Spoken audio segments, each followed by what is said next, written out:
जय श्री कृष्ण। अमल की एकादशी पर जरूर सुने और पढ़े यह व्रत कथा, सभी मनोकामना पूर्ति हेतु। सभी एकादशियों में अमल की एकादशी को सर्वोत्तम स्थान पर रखा गया है। अमल की एकादशी को कुछ लोग आंवला एकादशी या आंवली एकाग्यारस भी कहते हैं। इसे रंग भरी एकादशी के नाम से भी जाना जाता है। हिंदू पंचांग के अनुसार फागुन मास की शुक्ल पक्ष की एकादशी तिथि को अमल की एकादशी के नाम से जाना जाता है। सभी एकादशियों में अमल की एकादशी को सर्वोत्तम स्थान पर रखा गया है। इस दिन व्रत रखा जाता है और जगत के पालनहार श्री हरि विष्णु के साथ आंवले के पेड़ की पूजा की जाती है। कहा जाता है कि आंवले का पेड़ भगवान विष्णु को अत्यंत प्रिय है। इस दिन पूजा के दौरान अमल की एकादशी की व्रत कथा पढ़ने और सुनने का विधान है। इससे भगवान विष्णु शीघ्र प्रसन्न होते हैं। ऐसे में चलिए आज सुनते हैं अमल की एकादशी की कथा। पौराणिक मान्यता के अनुसार वैदेश नाम का एक नगर था। उस नगर में ब्राह्मण, क्षत्रिय, वैश्य और शूद्र रहते थे। वहाँ रहने वाले सभी नगरवासी विष्णु भक्त थे और वहाँ कोई भी नास्तिक नहीं था। उसके राज्य का नाम था चैत्ररथ। राजा चैत्ररथ विद्वान थे और वह बहुत धार्मिक थे।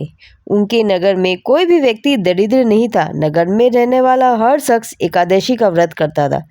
एक बार फागुन महीने में अमल की एकादशी आई।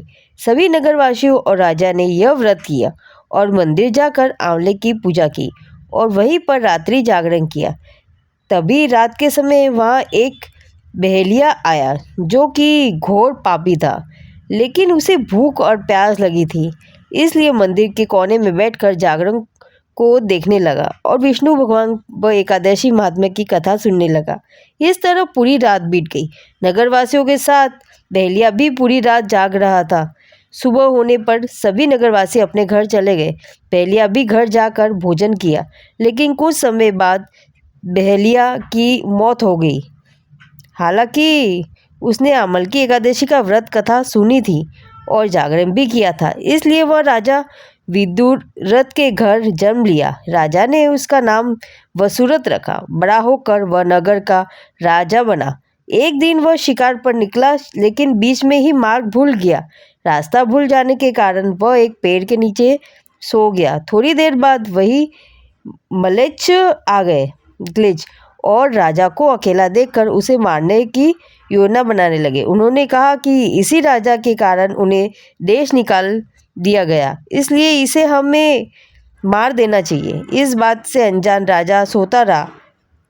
मलेच्छों ने राजा पर हथियार फेंकना शुरू कर दिया, लेकिन उनके शास्त्र राजा पर फूल बनकर गिरने लगे। कुछ देर के बाद सभी मलेच्छों जमीन पर मुड़ पड़े थे।